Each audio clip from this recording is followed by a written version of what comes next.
ஸ்ரீ குருப்யோ நமக. பெரிவாச்சரணம். ஹரஹர சங்கர, ஜெய ஜெய சங்கர. விஞ்ஞானமும் ஆத்ம நிறைவும். என்னமோ பெருசாக இப்போ சயின்ஸ் ஃபாரின்லேருந்து வந்திருக்கு, இன்ஜினியரிங் டெக்னாலஜி எல்லாம் ஃபாரினர்லாம் கண்டுபிடிச்சாங்க.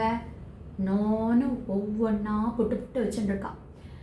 ஆயுர்வேதம் அதர்வண வேதத்தில் என்னமா சொல்லப்பட்டிருக்கு, சுஷ்ருத் சம்ஹிதால ஆயுர்வேத மெடிசன்ஸை பற்றி அவ்வளவு கொட்டியிருக்கு. போஜராஜன் ஒரு ஃபார்முலா கண்டுபிடிச்சிருக்கான், அவ்வளவு technological information, engineering technological information அவ்வளவு இருக்குது. அவ்வளவு ஏன்பா பெரியவா அத்தனை எக்ஸாம்பிள்ஸ் கோட் பண்ணுறா. 2000 வருஷத்துக்கு முன்னாடி ஒரு அயர்ன் பில்லர் ரைஸ் பண்ணியிருக்காளாம்.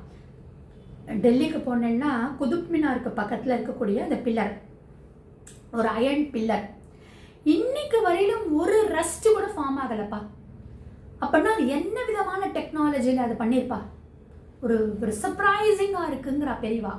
அதாவது இந்த டாடா ஸ்டீல் கம்பெனி இந்த மாதிரிலாம் பெரிய பெரிய கம்பெனிஸ் எல்லாம் இல்லாத அந்த காலத்திலேயே இந்த மாதிரி ஒரு அயர்ன் பில்லர் மேக் பண்ணியிருக்கா அப்படின்னா அது எந்த ஃபர்னஸில் அதை டியூன் பண்ணியிருப்பா? ரஸ்டே ஃபார்ம் ஆகலைங்கிறா. இன்றைக்கும் அது ப்ரூஃபாக இருக்குது அப்படின்னா நம்மளுடைய மூதாதையர்கள்லாம், நம்மளுடைய ஆன்சஸ்டர்ஸ்லாம் எவ்வளவு டெக்னாலஜிக்கல் விஷயத்தில் பிரபலமாக இருந்திருக்கா, டேலண்டடாக இருந்திருக்கா. சரி, அவ்வளவு ஏன் டெல்லிக்கெலாம் ஏன் போவானே, தமிழ்நாடு எடுத்துக்கோங்க. தமிழ்நாடில் இந்த இன்ஜினியரிங் அற்புதங்கள்னு கொட்டி கிடக்கு.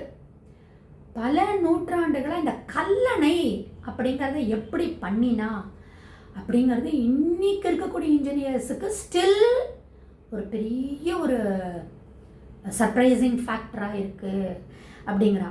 அதுவும் இல்லாமல் இந்த ஆவுடையார் கோவிலில் கொடுங்கையில் அப்படிங்கிற இடத்துல ஒரு பாறாங்கல், அந்த பாறாங்கல் என்ன பண்ணியிருக்கா, பேப்பர் சைஸுக்கு அதை டியூன் பண்ணி வச்சுருக்கா.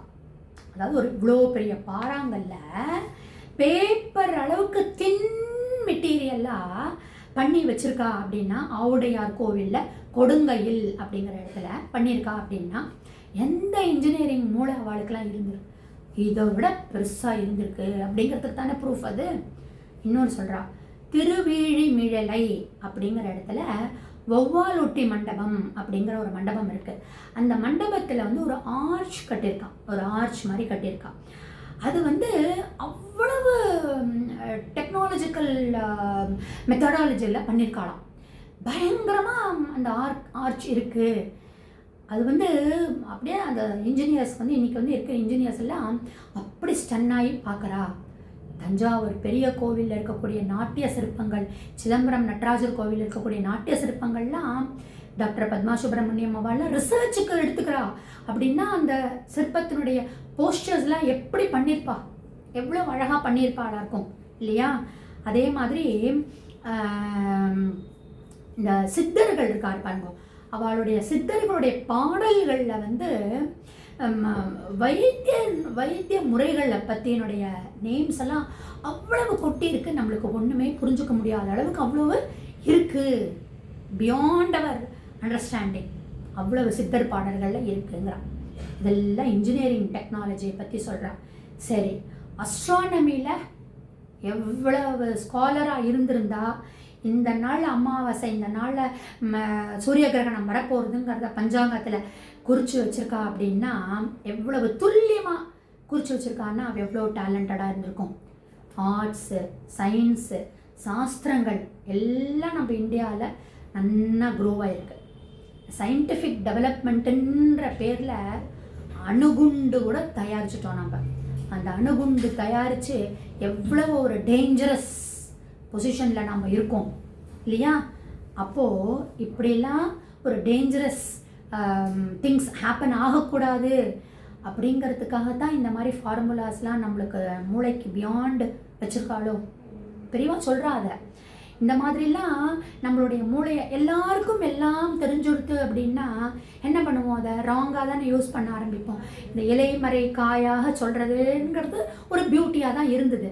அந்த மாதிரிலாம் இல்லாமல் எல்லாம் ஓப்பன் ஓப்பன் ஓப்பன்னு சொல்லி அதனுடைய ஒரு ரசனையே இல்லாமல் போயிடுது. அப்போது அதனால தான் இந்த சித்தர்கள் பாடல்களாக இருக்கட்டும், புராணங்களில் இருக்கக்கூடிய வேதத்தில் இருக்கக்கூடிய அந்த நோட்ஸாக இருக்கட்டும், நுனான்சஸ்ன்னு சொல்கிறோம் இல்லையா, அதெல்லாம் வந்து நம்மளோட அறிவுக்கு மிஞ்சின திங்ஸாக இருந்திருக்கு, நம்மளால் புரிஞ்சுக்க முடியாததாக இருந்திருக்கு. ஏன்னா இந்த மாதிரிலாம் டேஞ்சரஸாக கண்டுபிடிச்சிட போகிறோமே அப்படின்னு. ஒன்றும் இல்லை, இன்றைக்கி ஒரு டூப்ளிகேட் சாவி பண்ணணுன்ட்டு ஒரு கடைக்கு போனோம். ஒரு கம்ப்யூட்டரில் அப்படின்னு நுழைக்கிறோம், அந்த சாவியை அப்படியே வந்துடுது. அந்த அளவுக்கு இப்போது நம்ம அப்போ என்ன திருட்டுத்தனத்துக்கெலாம் எவ்வளோ ஈஸியாக இருக்குது பாருங்க. இப்போ இதுக்கெல்லாம் தான் நம்ம வழி வகுத்துட்டுருக்கோம் சயின்டிஃபிக் டெவலப்மெண்ட்டுங்கிற பேரில். அப்போது இந்த மாதிரிலாம் ஆயிடக்கூடாது அப்படிங்கிறதுக்காக தான் ஒரு யாருமே கொஞ்சம் சட்டுன்னு புரிஞ்சுக்க முடியாத ஒரு பரிபாஷையில் எழுதியிருக்கா. சித்தர்கள் பாடல்களும் இதனால தான் இந்த மாதிரிலாம் அமைஞ்சிருக்கு அப்படிங்கிறா பெரியவா. இன்னும் சொல்கிறா, நாளை தொடர்ந்து பார்க்கலாம்.